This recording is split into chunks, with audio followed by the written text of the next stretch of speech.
ये आकाशवाणी का पटना केंद्र है। प्रस्तुत है सहरसा जिले की हलचल।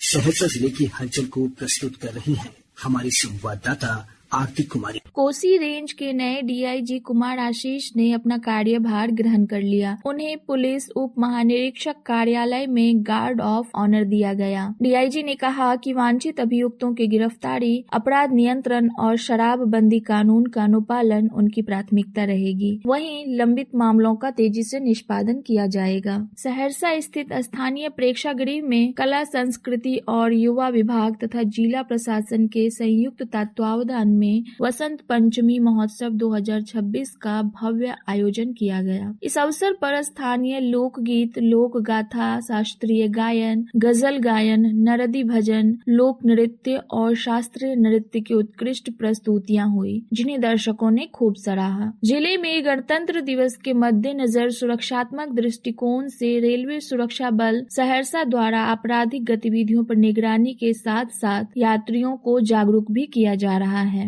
जागरूकता अभियान में यात्रियों को सफर के दौरान ट्रेनों में या स्टेशनों पर किसी भी प्रकार के संदिग्ध वस्तु नजर आने पर तुरंत आरपीएफ के अलावा ट्रेनों में तैनात रेल कर्मचारियों को सूचना देने की अपील की गई। जिलाधिकारी की अध्यक्षता में पर्यावरण और गंगा समिति, जिला स्तरीय टास्क बल, एकल प्लास्टिक उपयोग, जिला आर्द्र भूमि समिति और जिला वन और पर्यावरण टास्क फोर्स सहरसा की मासिक बैठक आयोजित की गई। बैठक में पर्यावरण संरक्षण हेतु वर्तमान में किए जा रहे प्रयासों और भावी कार्य योजना के संबंध में विस्तृत चर्चा की गई। विज्ञान, प्रौद्योगिकी और तकनीकी शिक्षा विभाग के तत्वावधान में राजकीय पॉलिटेक्निक द्वारा कोसी कमिश्नरी स्तरीय उमंग खेल साहित्यिक और सांस्कृतिक महोत्सव का सफल आयोजन किया गया। 16 से 19 जनवरी तक चलने वाले इस महोत्सव में राजकीय पॉलिटेक्निक सहरसा, मधेपुरा, राघोपुर, सुपौल के छात्र छात्राओं और संकाय सदस्यों ने उत्साह पूर्वक भाग लिया। Children school welfare society Kosi range की ओर से प्रतिभा खोज प्रतियोगिता परीक्षा का आयोजन किया गया, जिसमें सफल प्रतिभागियों के बीच पुरस्कार वितरण किया गया। इस समारोह में 1083 सफल छात्र छात्राओं को मुख्य अतिथियों द्वारा पुरस्कार और प्रमाण पत्र दिया गया। भारत सरकार, संस्कृति मंत्रालय, साहित्य अकादमी और संस्कृति मिथिला के संयुक्त तत्वावधान में सहरसा स्थित पीजी सेंटर सभागार में एक दिवसीय परिसंवाद का आयोजन किया गया। इस आयोजन में डॉक्टर संजय वशिष्ठ द्वारा लिखित पुस्तक लोकदेव कारू खिरहर सहित गोसाई मंडल, डॉक्टर भावानंद मिश्र, आशीष कुमार की नव प्रकाशित किताबों का लोकार्पण किया गया। और अब सुनिए सुपौल जिले की हलचल। सुपौल जिले की हलचल को प्रस्तुत कर रहे हैं हमारे संवाददाता रविशंकर चौधरी। सुपौल जिले के Baijnathpur Randauli new Jhajha railway station के बीच नवनिर्मित बाईपास रेल लाइन का रेल संरक्षा आयुक्त गुरु प्रकाश ने संरक्षा निरीक्षण किया।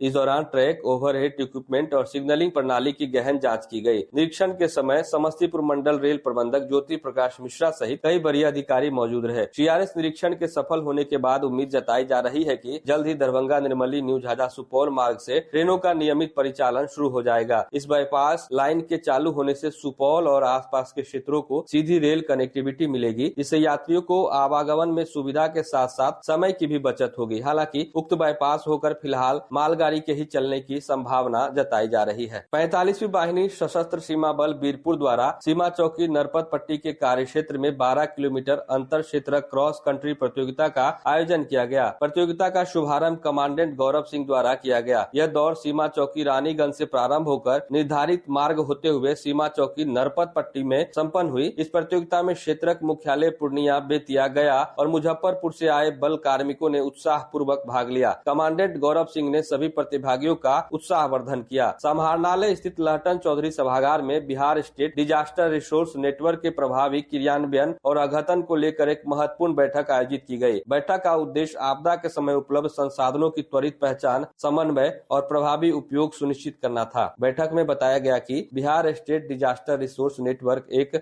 ऑनलाइन राज्य स्तरीय डेटाबेस है। इसके माध्यम से आपदा के समय आवश्यक संसाधनों जैसे उपकरण, वाहन, प्रशिक्षित मानव संसाधन, राहत सामग्री सहित अन्य जानकारी एक ही प्लेटफॉर्म पर उपलब्ध कराई जाती है। इससे बाढ़, आगजनी, सड़क दुर्घटना, नाव दुर्घटना, भूकंप सहित अन्य आपदाओं के दौरान गोल्डन आवर में त्वरित राहत और बचाव कार्य संभव हो पाता है। अभी आप सुन रहे थे सहरसा जिले और सुपौल जिले की हलचल। सहरसा जिले की हलचल को प्रस्तुत कर रही थे हमारे संवाददाता आरती कुमारी, जबकि सुपौल जिले की हलचल को पेश किया हमारे संवाददाता रविशंकर चौधरी ने।